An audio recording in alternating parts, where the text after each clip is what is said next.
Shalom and welcome to another in our series of podcasts from Temple Beth Am, a dynamic center for conservative Judaism in Los Angeles.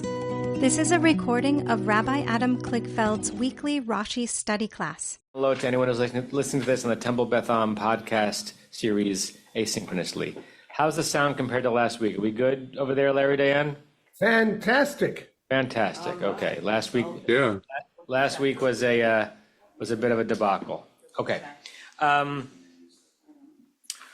We are on chapter 9 of the book of Exodus. We read verse 23, upon which there's no Rashi. I want to read it again because there's a sforno that I want to share with you, this kind of new-ish custom ritual that if Rashi is silent, rather than just go to the next verse, we see if there's at least one other commentator who can deepen our understanding of the verse. So let's read the verse again, verse 23. Vayet, so we're still in the plague of Barad, of hail. Vayet Moshe Matehu. Moses extended his staff. Al Hashemayim, that funny phrase that on the heavens, right? Remember Rashi's image of him having been lifted up, so he was kind of extending it downwards to the heavens as if he was, Dumbledore up in the heavens and coming down onto it. Varanai Natan Kolo tu Varad. God presented, interesting verb, Natan, thunder and lightning and hail. Vati halach eish, we discussed the interesting formation of that verb. Most people understand it as a passive kal verb, that fire went, arza, to the ground.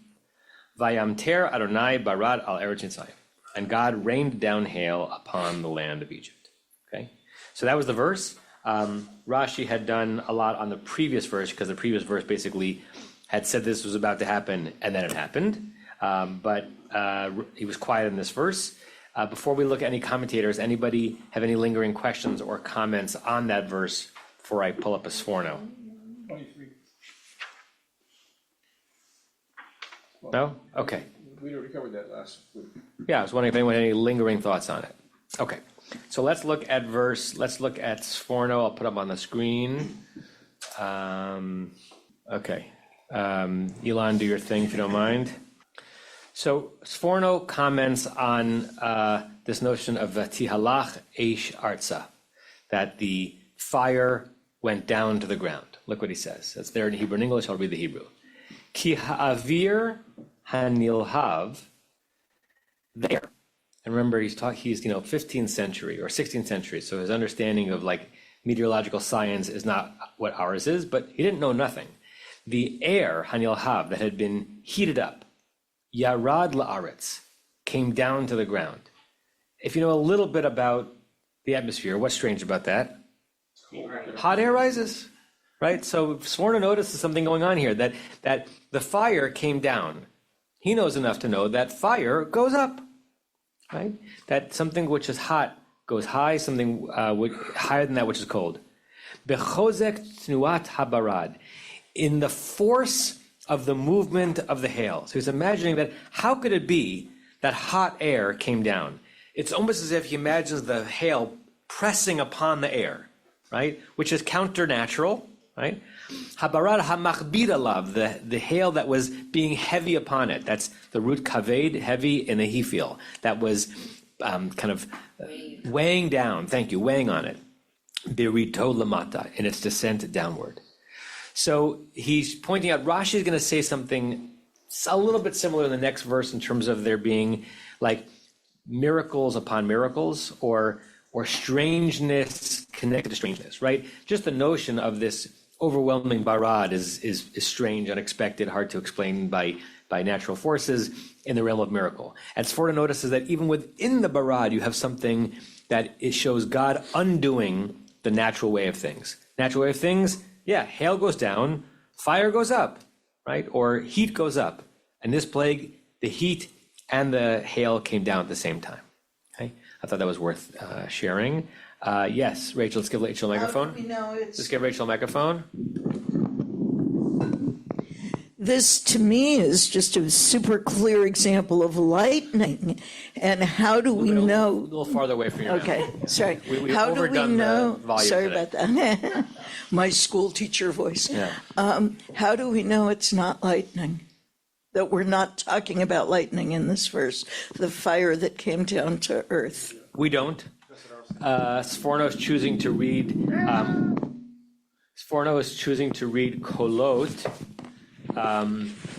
as one thing, and tihalach eish arts another thing. So kolot seems like a thunderbolt, which is a natural way for heat to come down, but he's reading it as right. Vayet Moshe Mateo al Shemayim. Moses extended his staff upon the heavens.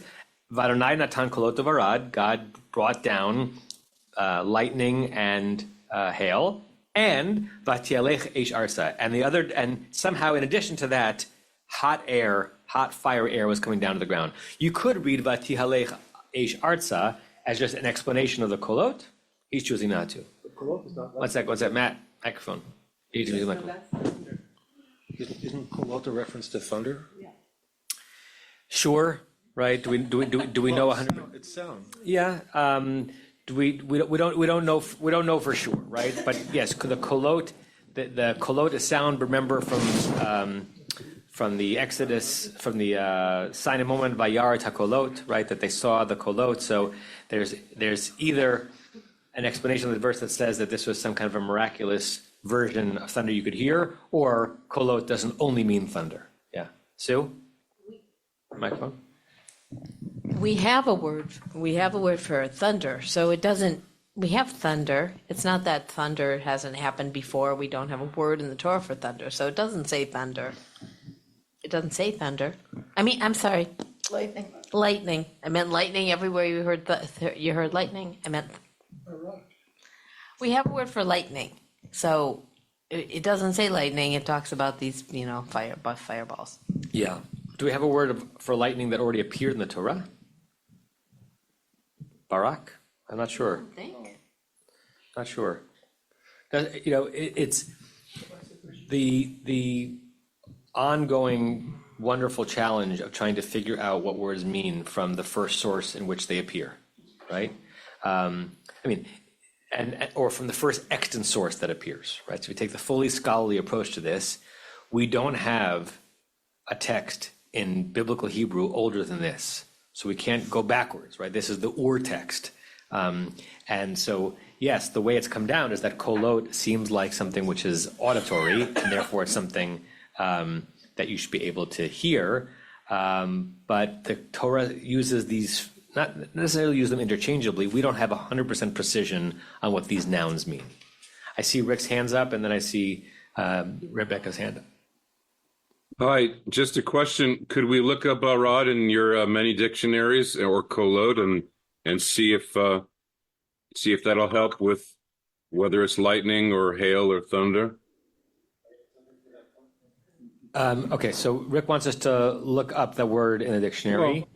While we're doing so, just curious about it. We're asking about the word lightning. I don't remember seeing it. Right. The kolot is the thunder, like kol hashofar, which I'm very aware of, but I don't know about lightning. Yeah, Lightning only appears in Samuel and Psalms. Yeah, that's the word. What's the word for it? Barak. Barak. Yeah. That Barak, yeah. that word only appears in Samuel and Yeah. Psalms, twice in Psalms. Yeah.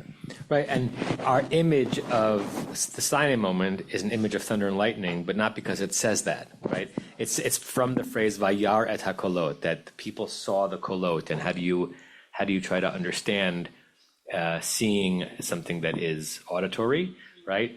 And it's a version of, well, it's in the category of the Sinai moment, which we will get to eventually in this class, being like an inversion and a remixture of things that God divided at creation, right? That's sound and sight kind of recombined into one thing. It was such a cataclysmic moment. That's basically the second time God breaks through from God's realm into our realm, and it's as if the world is being created again, right? That's why that moment is so significant for the Jewish people. Rebecca, and then I see Rosemary.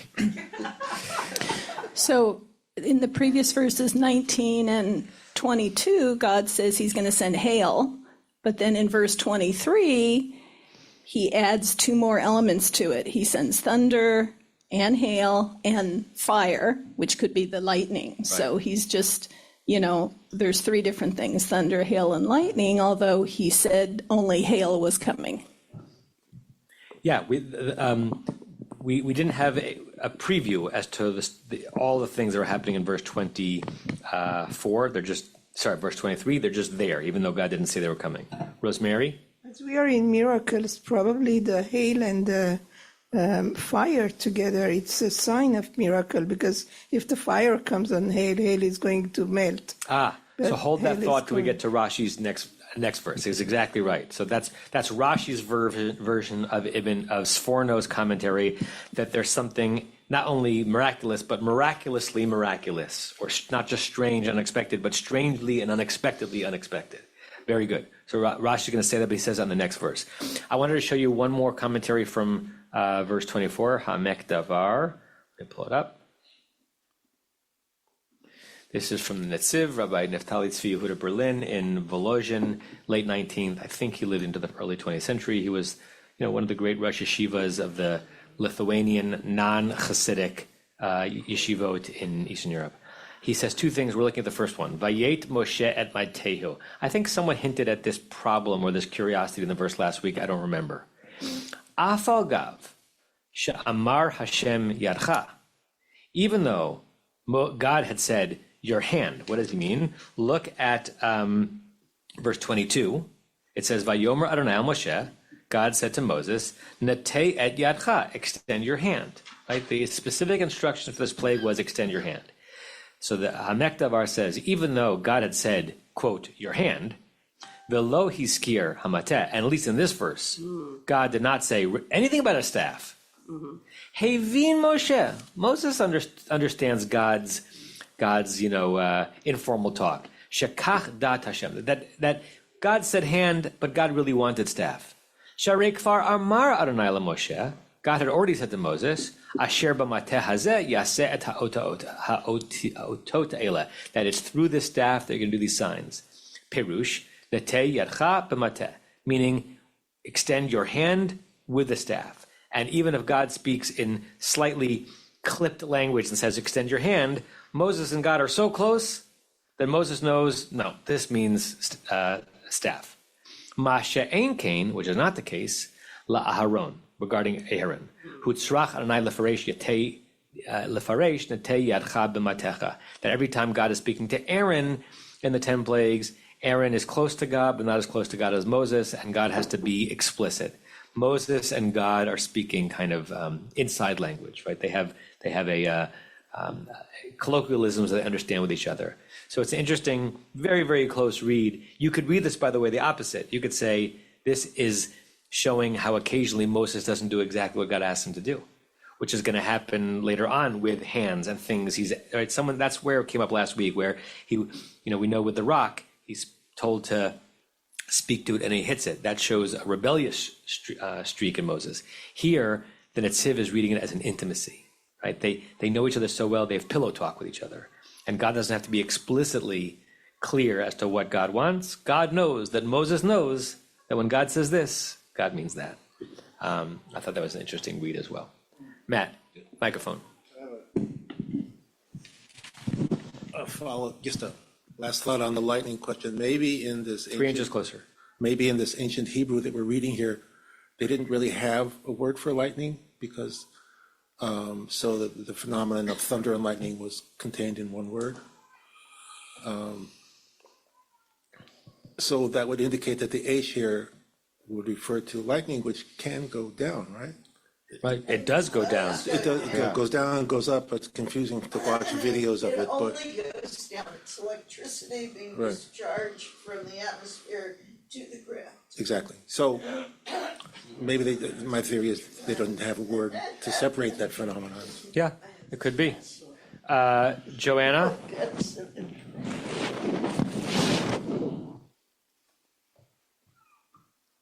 Oh, you got to unmute, Joanna. In Exodus 19, at Sinai, we see kolotu vrakim. So it would seem that we do know the word if the text had wanted to use it. She said Brakim comes in in 1916. Maybe just in the singular, Matt, it's only later on. Yes, kolot uvrakim is almost certainly in, what's the pasuk, Joanna? 19, chapter 19, verse 16. 1916? Yes. Yeah, so if you look ahead, chapter 19, verse 16, Vayihi bayom hashlishi, it was on the third day, biyot haboker, in the morning, Vayi kolot uvrakim. There was kolot and brakim, which we normally translate here as thunder and lightning, va'anan kaved alahar, and a heavy cloud on the heavens. So it does seem that if the Torah wanted to use the word barak, the Torah could have. Here the Torah does not use barak, which makes us think that whatever the kolot is, it's not lightning, right? Which gives more fodder to the explanations that something super miraculous is going on. This is not just the natural descent of something fiery from the heavens. Leonard? I'm looking at a Christian source online here, which is looking at the Bible in English. Yeah. And it finds 42 verses about lightning in 15 different books, almost all of them in the Old Testament. The first one that it mentions is our verse. Huh. Wow. So referencing this verse as specifically a reference to lightning. Right. It translates it as Moses stretched forth his rod toward the heavens, and the Lord sent thunder, hail, and lightning flash down to the earth. Right. So that is reading the kolot as thunder and the vatihalach eish as the lightning. Yeah. I don't think we actually compare translations of this verse. Hold on a second. This is 9:23, 24? 23. 9:23. Let's share the screen. Let's do a few of the translations, and then we'll see if any of the translations that Larry has are interesting. So this, let's start with JPS. Okay, JPS. Oops. Sorry. JPS is, so Moses held out his rod toward the sky, and Adonai sent thunder, kolot, and hail, barad, and fire streamed down to the ground. So it's a straight translation, which may or may not be reading it as lightning, but doesn't use the word lightning, okay? Everett Fox.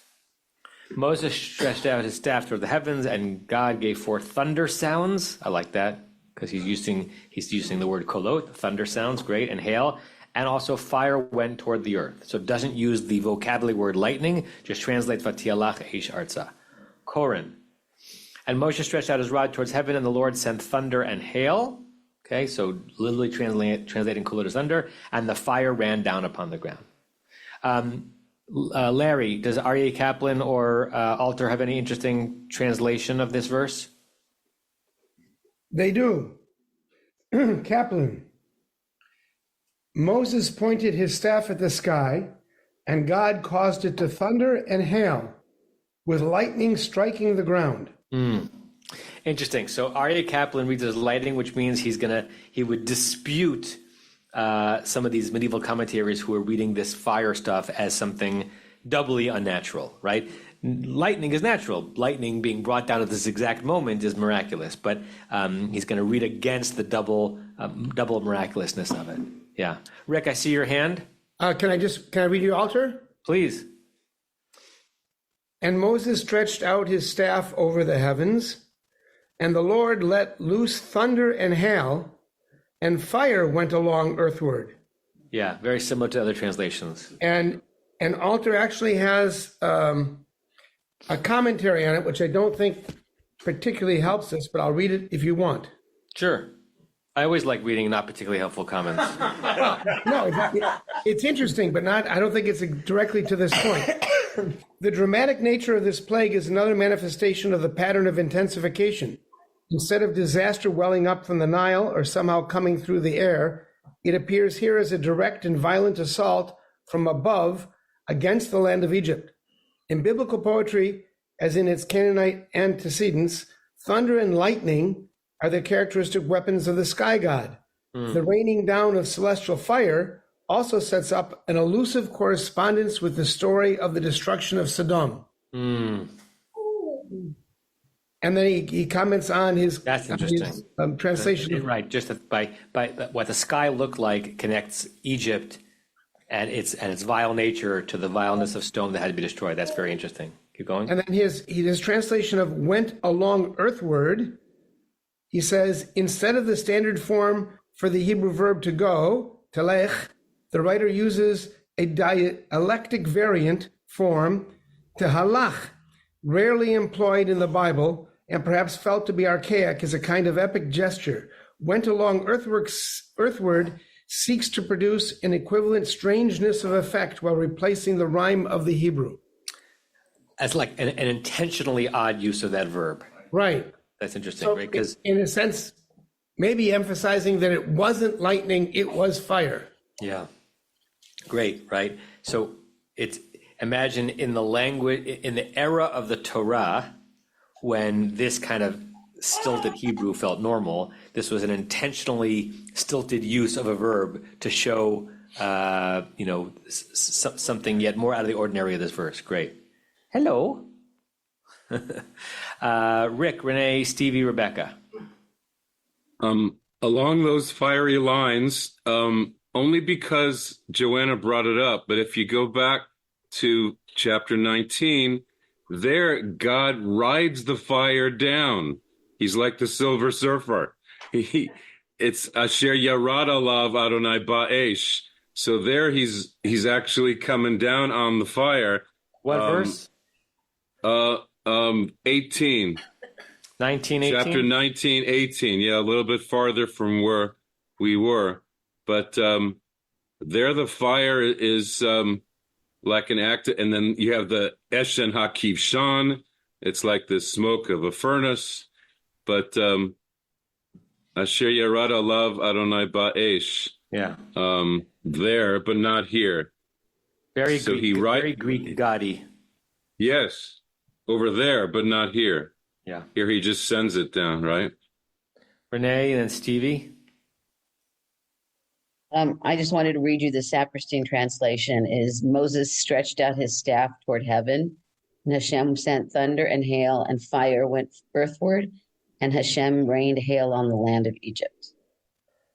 Got it. Okay, so very similar to other translations, leaving open the possibility that the fire here is not thunder. Not lightning. Stevie? Yeah, I just wanted to point out that a lot of the motivation to make it supernatural as opposed to lightning, I think, comes from the next verse, not just the Eish B'tocha Barad, which, Rashi and the Midrash are going to pick up on, but that Lo Haya Kamo B'chol Eretz Yisrael Me'asai Delago, like if this never happened before, then it's not a normal phenomenon, right? Like, obviously that could mean just more intense or more extreme or whatever, but I think that's a major source of motivation to, miraculousify this verse in many of the translations that we're reading. I think that's apt. That will make more sense in about 4 minutes when we read verse 24, that there's something happened in this plague that's not just tremendous destruction brought by God, but a undoing or a redoing or a changing of the natural order, which makes the average Egyptian and hopefully Pharaoh quake even more. That this is not just we're defenseless, but nothing that we knew or relied upon is predictable anymore. Rebecca, Barry, and then Tova. In Safari, I clicked on the word Aish, and so the BDB shows one of the definitions for some places in the Bible, not this verse, but it's interesting, as God's anger. So, if we can read it like that sent thunder and hail, and God's anger came down to the earth. That's great. Barry? So lightning is pinpointing, but this is like fire that engulfs the earth. So there's just so much destruction, all the vegetation, all the animals, all people. So this is not pinpointy lightning. It's total destructive fire. Tova? All right, just very quickly, this whole discussion starting with the translations from Christian sources as lightning just irresistibly reminded me of an experience I had a number of years ago in a history class where the teacher had been talking about the advent of the Bible. and had written 3 different translations on the board of Breshit Bara Elohim, the first. And there were a number of young women from very conservative fundamentalist colleges in the Midwest who were in the class. And I just remember one of them frowning at them and finally raising her hand and saying, "But which one is the right one?"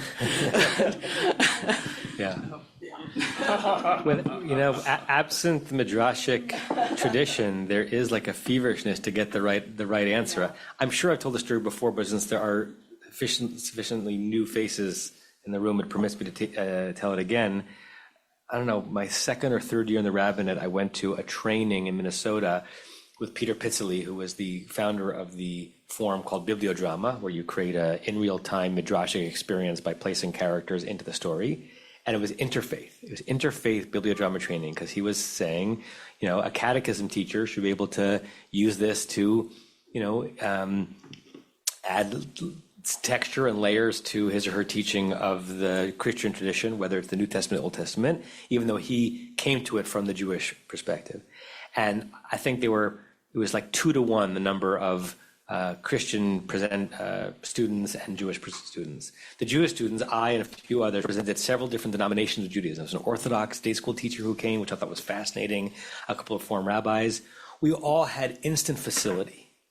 Even though it was like 1/8 of a second of awkward when Peter would say, okay, you are Miriam, and you are waiting in the rushes, and you're looking through, and you see your son going down, your brother going down the Nile. What do you feel right now? We all got there. Even, it didn't take us long to jump into the painting. The Christian teachers couldn't do it originally. Particularly when they were asked, like, you're Jesus, you're on the mount, and you're about to give your speech. What do you say? And the director, Peter, would say, "You are Jesus. What do you say?" They would say, "Well, what does it say in the book of John?" Right? Like, well, how can I be Jesus? No, you are Jesus. What do you feel? How can I be Jesus? They resisted the idea that there was anything in the text besides what the text was, right? And in our tradition, and it's not better or worse, it's just a different way of understanding, a different intellectual and spiritual approach to sacred text. We have inherited this midrashic flexibility that allows us to be playful, sometimes a little bit transgressive, to seek the contours, the crevices that are not apparent. I'm grateful for it. I suppose if I was brought up in a different tradition, I'd be grateful for that. But I'm so grateful for this, right? We don't know what this verse means. That's wonderful, right?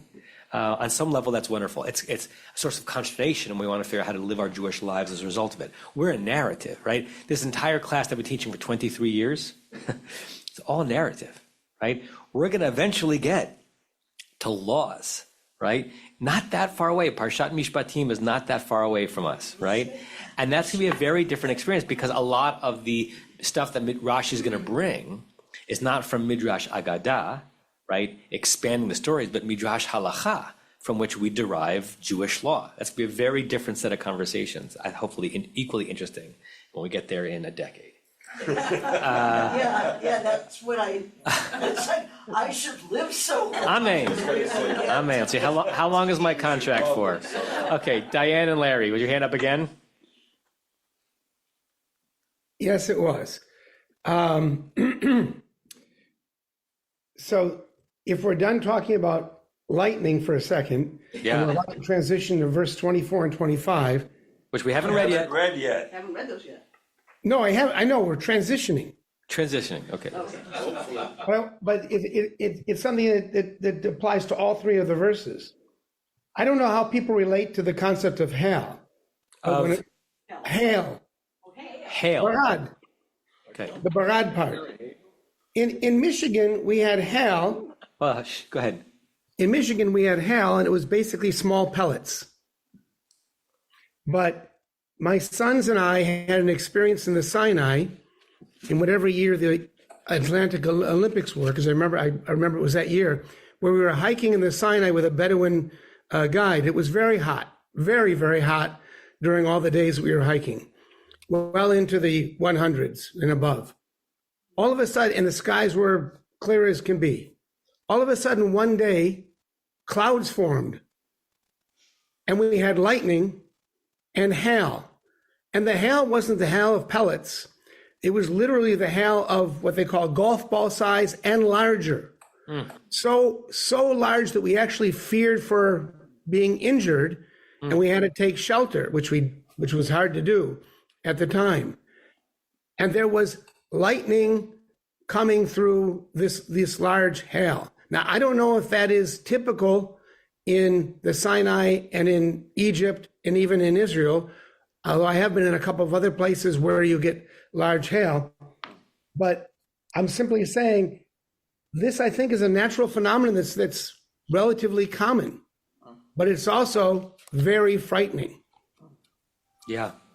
I experienced, the largest hail I ever experienced was also in the summer, not the winter. When we were driving cross country to move to this job, we were pulling into a town called Sterling, Colorado, and we were about 5 miles away from the hotel, and all of a sudden the skies opened up and we felt a pounding on the car. We were concerned it was going to dent the car, could break the window, and I remember you had to park the car, and there was like the covering over which you parked the car was somehow 10 feet away from the opening of the hotel, and it was like perilous to run from the car into the hotel to check in.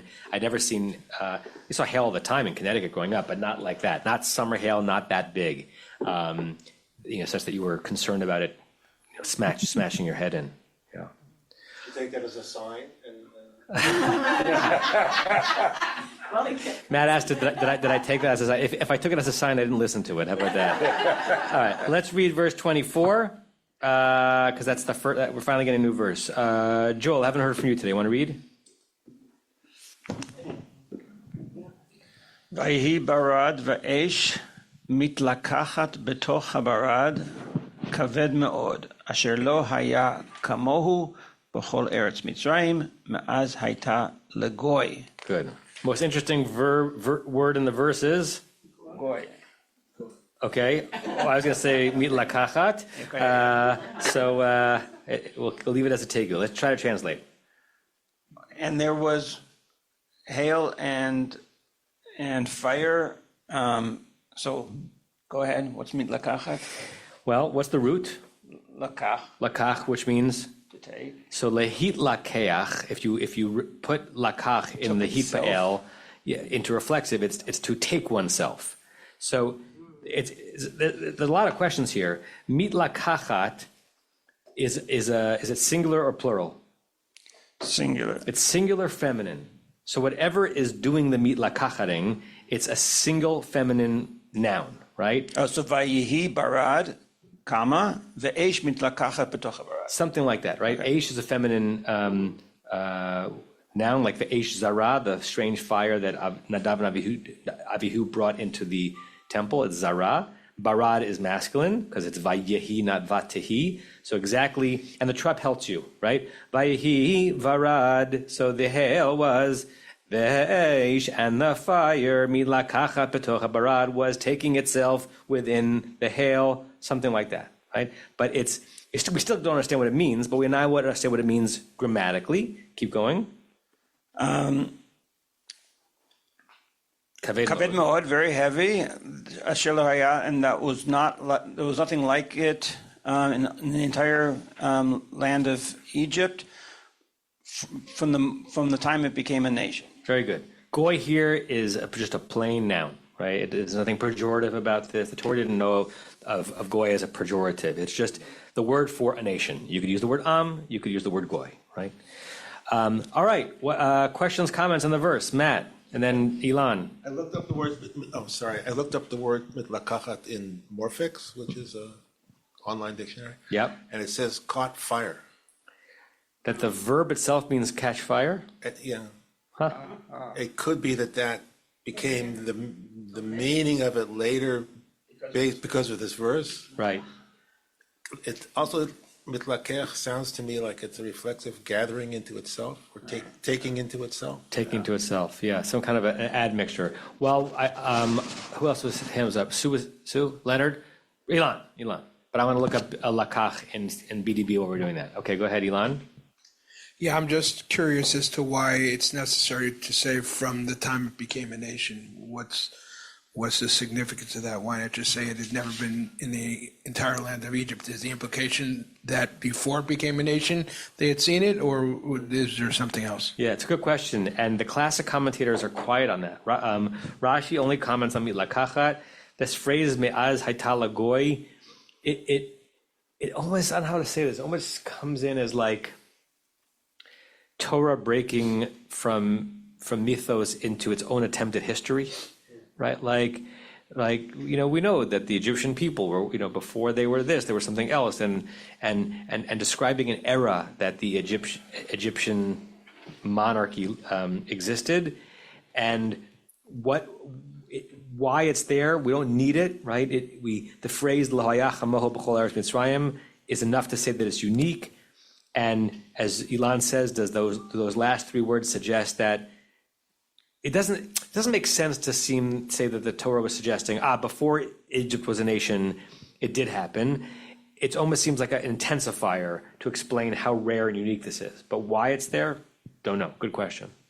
Leonard, Tova, Diane, Larry. So in my dictionary, it says, for the Hitpael, it took fire, blazed up. So it sounds like this word is only used with Eish. In the Hitpael. Yeah. Okay, good. Who is next? Tova? On the Me'az Hayta Lagoy, I'm thinking that in the Egyptian mind, the unification of the two lands of Upper and Lower Egypt was a moment of creation that was sort of unparalleled to the creation of the world itself. The world itself, you're taking chaos and creating order, or ma'at, and the uniting of the two lands was taking social chaos and creating order.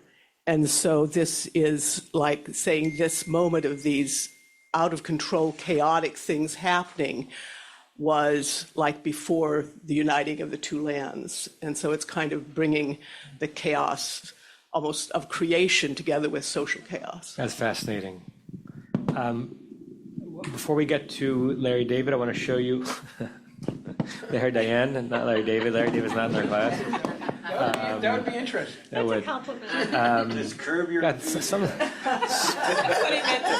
My thinking is foggy today. BDB on Hit Pa'el gives us our verse as an example. So the Hit Pa'el of Lakach is Eish Milakachat, literally fire taking hold of itself. Now, I don't think that BDB is saying that that Lakach in the Hit Pa'el specifically means to ignite, but it's explaining that what is the fire doing? It is taking hold of itself. What that means is another question. Exact significance, I forgot what DUB stands for here. In close succession, incessant, enfolding itself like a mass of fire, quivering flashes, forked or zigzag lightning. Dubious. That's what it means in BDB? Dubious? Well, I don't know BDB, but I'm guessing that's what it means. Okay. Okay, Larry and Diane. So Aryeh Kaplan is going to help us out a lot. He doesn't have very many commentaries. He has very brief comments, and they're always related to the to other commentators. But his translation first here is: there was hail, with lightning flashing among the hail stones. It was extreme. Period. It was extremely heavy, unlike anything Egypt had experienced since it became a nation. Now, I just want to read before I go back to Kaplan. Alter's translation is completely different. He says, and there was very heavy hail. So the Ma'od, Kaved Ma'od, which comes after the Etnachtah, he puts to the beginning of the verse. Okay. So it's the hail that's very heavy, with fire flashing in the midst of hail, the like of which there had not been in all the land of Egypt from the time it became a nation. So he's making it seem as if this entire phenomenon had never occurred before. If you look at the Etnachtah, I'm going to claim that the reading of the Masoretes would have been that it's the heavy hail that had never been seen before, but not this hail with fire. But now going back to Kaplan, he translates it as flashing, which he says is from the Targum, or fire darting, or fire jumping. Those come from Targum Yonatan and the Sechel Tov. Or deadly fire from Shemot Rabbah, or self-contained fire from Hirsch, or, and this is the one I love from Malbim, fire holding itself to the hail. And then he says, see Ezekiel chapter 1 verse 4.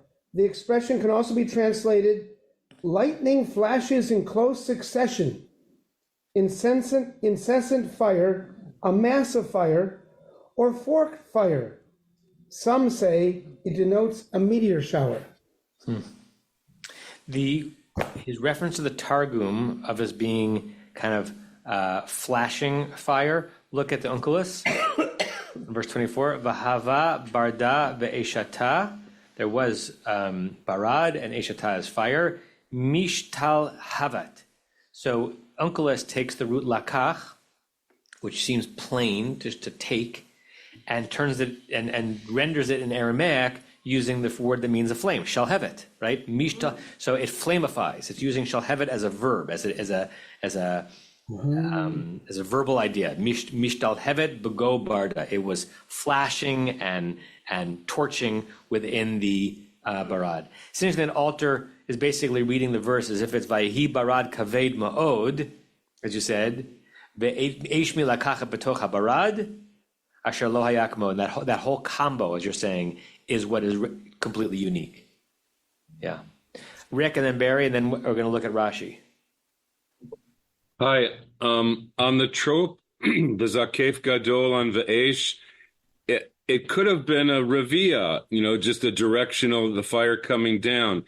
But the Zakef Gadol, it goes back and forth. I really like that zigzag definition that you found. The way I do it is da, da, da, da, da. And of course, there's variations, but I thought that was interesting. And the Kaved Me'od, every time I see kaved, I think of the weighing of Pharaoh's heart, and if it's heavy, it's bad, and it's just echoing the other themes. Yeah, thank you. Yeah, the trop on Be'esh is very. It's an interesting pause, and singing it as in an up. However you sing the gadol, it's definitely an up down kind of parabolic, a zigzagging parabola. Back and forth. It's a separation, like lahavdil in the beginning of Genesis. That's where you have the first one to separate the heavens and stuff. So yeah, thanks, Rick. Barry? Yeah, moving on in that direction, and Tova, the mistake is using human knowledge and our knowledge of nature to describe this. This phenomenon predates the creation. It predates knowledge. It predates the existence of knowledge. You go back to what was it initial before the division of up and down. It's so the fire is within the hail. It's all together. We don't comprehend it. It's before human comprehension. And that's a perfect segue to Rashi. So Joel, read Rashi on mitlakachat betoch habarad. Mitlakachat betoch habarad, gam betoch, nes betoch nes, ha'esh v'habarad moavin, v'habarad mayim hu v'lasot ratzon konam asu shalom beinehem. Okay. Very nice. So what's nes betoch nes?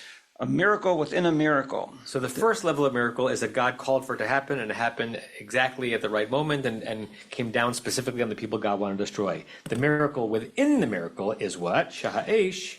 The fire and the hail combined or intermingled, and the hail was water. Right. And so I would take the vav of the habarad as a but, right? That the fire and of the second Vahabarad. The fire and the hail are mixed. The Habarad mayimhu, but hail is water, right? And what does water normally do to fire? Extinguishes it, all right? They're they're opposite forces, antagonists, right? Yeah. Lasot. Ratzon, and in order to fulfill the desires of Konam, is the creator. Right, their creator. Koneh we think of as to purchase or to acquire, but it also means like lasot ritzon konam means to do the will of their creator. Like by God having created them, God also kind of acquired them as God's own, right? So that idea is mixed in that root koneh. So even though they're natural enemies, in order to fulfill the creator's will, they made peace between them. Yeah. What do y'all make of this? What would Arthur make of this? What would Arthur make of this? What's your reaction to that midrash that he's quoting, and Alan, and then Rosemary? I find it remarkable. I've never heard anything like this before. In all the times that we've read this material, to think that to try and come up with an idea that fire and water, can I feel like James Taylor, but but fire and rain. But here that they can coexist is it strikes me as something most unusual. I would never expect to see the miracle within the miracle itself in talking about the 10 plagues. Yeah, the midrash is an attempt at resolving what is it about this plague that gets the added phrase asher lo kamohu, right? And so the midrash is saying, there's got to be something that broke through not just the natural way of things in terms of hail being so predictable and so destructive, but this fire hail working together, and it does it in a way that, yes, presses against our rationality, but we're not in the realm of rationality. We're in the realm of sermonica, and I guess the question I want you to think about is what's the sermon here? What's the, aside from just resolving the problem or the question of fire and hail coming together, what's a so what that could emerge from this reading of this verse? Rosemary, because I have a thought. I want to hear Rosemary first. I'm just the same way surprised because the hail is thick, so the fire touches and it becomes water, but then the water is not able to cover the fire. So that's working all together the same time. Yeah, and Rashi, and just pause you, the Rashi's use of the word me'orvin is very intentional because it's the root arev, which means to mixed, like the erbuvia that's the word that Rashi uses to describe the light darkness that existed before God split them off in creation, right? So there's something about this verse that is hearkening back to God's original division of things in creation that now God is pushing back together or like undoing creation for the Egyptians at least, in the same way that God undid creation in the Noah story, and things that ought to be separate are mixed, right? In a way that we can't fathom, just like we can't fathom the pre-creation mixture of light and dark. We can't fathom it, right? But that's how it's being described here. Sorry. But one more thing that when we look all the plagues, it's not only, there's two aims, probably three aims. One is to the Egyptians are afraid, so they will let people go. The second one is to teach Jews to believe in God, because I don't know how much they were believing before. And the third one is for us, because when the hail and fire was falling, people weren't sitting admiring God's miracles. They were afraid, they were covering. But we have the luxury after years to study and then really have the faith more. So it has meaning of faith for future also. Great. Stevie? Yeah, just you're talking about the sort of status of creation here.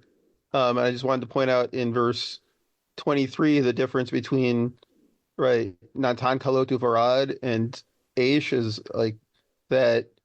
In many ancient cosmologies, like fire is something that exists in the universe out there, and we maybe are sheltered from it through the firmament and only see the stars as like holes in the firmament to see the fire behind them. Generally in the Bible, it's the opposite, that it's water that exists outside the firmament. But nevertheless, like the phrasing here of like Natan Kolut Uvarad seems like God is, placing or making available thunder and hail that like aren't normally there, but they're going to be there now. But fire, which is sort of already there, is now going to be running towards the earth.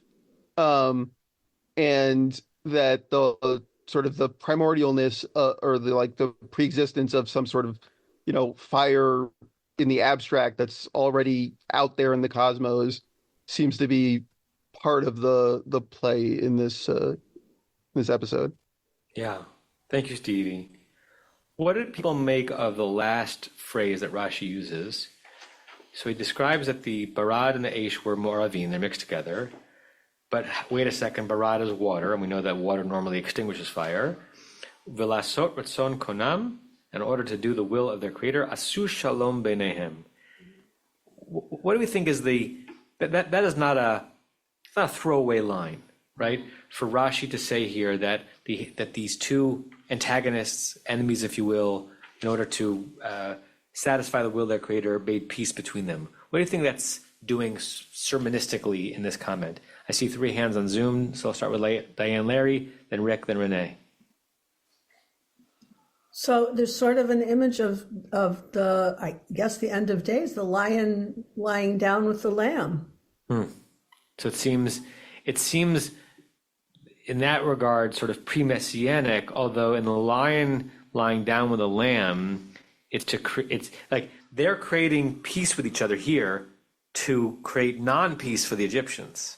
Something interesting going on here, right? So, how beautiful. Fire and water are becoming friends in destruction.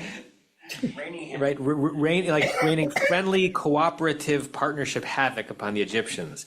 There's an irony, maybe there's even a stronger word, with how God is mustering God's forces peacefully to create absolute mayhem, right? Rick and then Renee.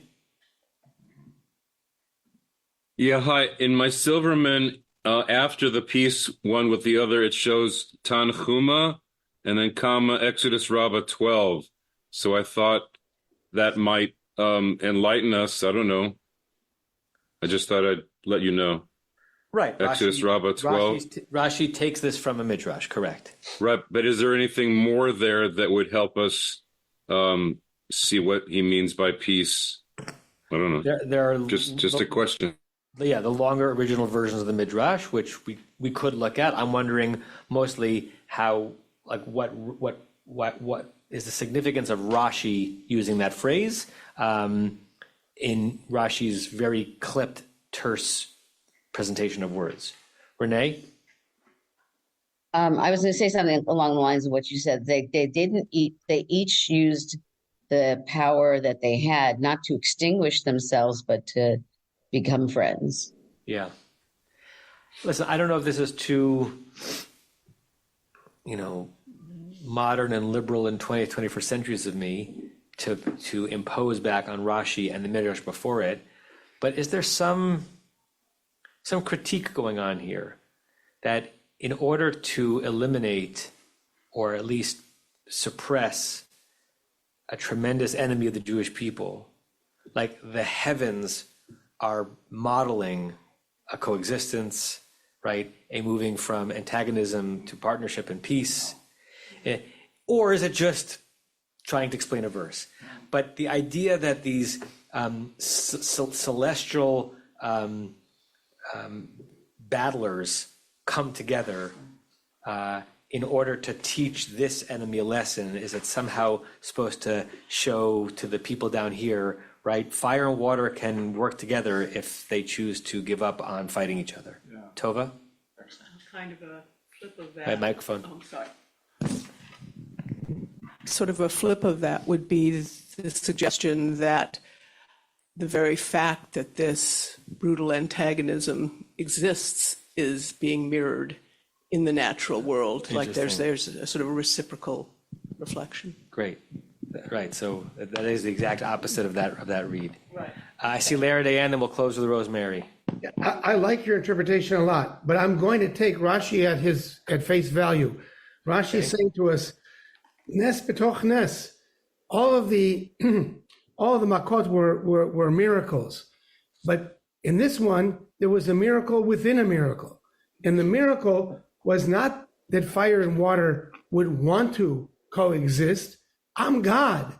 I created them to be enemies, for water to put out fire, for fire to evaporate water. But you see, I can even make the things that I've created overcome their natural state that I've created. That's the miracle within the miracle. Yeah.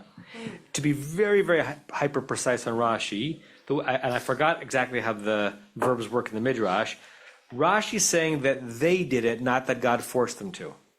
Lasot ritzon konam, in order to do what they, the fire and the hail, understood God wanted them to do, asu shalom benehem, right? They overcame their natural tendency to overpower one another rather than God forced them. But it's still this, what you said still holds. You both, maybe both, because they did it to perform the will of their creator. God, yeah. Rosemary, you get the last word. I think the moment we are in danger, we can use the fire, we can use the hail, but Rashi teaches us that in future, even Egyptians and Israel at that time were in fight, but later on we learn that we can go with peace with each other. Had I been the rabbi at the Sinai Peace Accords, right, I would have brought this drash, right? The instinctual enemies finding a way to work together. Lasot ritzon konam. Way to bring up ancient conflicts. We'll begin here next week. Have a good week, everybody. Rashi is quiet the next few verses, so we'll get an array of other commentaries. Rashi does not speak again until verse 28. Bye, everybody. You have been listening to another in our series of podcasts from Temple Beth Am, a dynamic center for conservative Judaism in Los Angeles. If you enjoy these podcasts, we invite you to write a review on the Apple Podcast site or wherever you get your podcasts. For more information about Temple Beth Am Los Angeles, go to tbala.org.